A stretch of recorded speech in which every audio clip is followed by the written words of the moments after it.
Hello everyone, welcome back to my channel. আজকে আবার একটা নতুন ভিডিও নিয়ে এসে গেছি।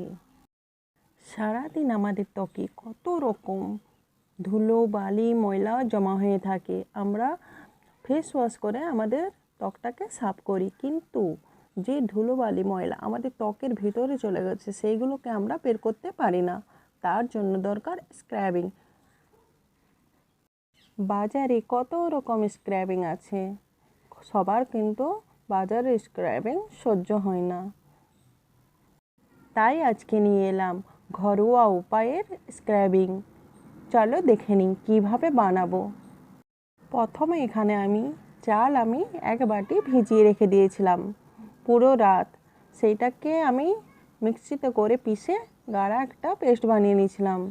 এবারে যার যতটা প্রয়োজন সে ততটা নিয়ে নেবেন। আমি এখানে 4 চামচ চালের পেস্ট নিয়েছি। তাতে অ্যাড করব 1 চামচ অ্যালোভেরা জেল, 2টা ভিটামিন ই ক্যাপসুল, 1 চামচের মতো বাদাম তেল, আর নিব 1 চুটকির মতো কস্তুরি হলদি পাউডার। এই সব উপকরণগুলি আমি একসাথে ভালো করে মিক্স করে একটা গাঢ় পেস্ট বানিয়ে নিব। তারপরে আমাদের ফেসটাকে ভালো করে সাফ করে এই ফেস প্যাকটা বা স্ক্রাবিংটা আমরা ফেসে লাগিয়ে নেব।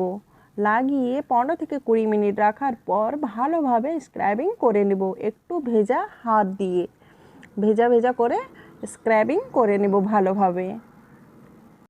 এই স্ক্রাবিং করার পর নিজেরাই দেখতে পারা যাবে যে আমাদের নাকের যে ব্ল্যাকহেড থাকে কতটা সাফ হয়েছে, আর রোদে পোড়া দাগ কতটা দূর হয়েছে।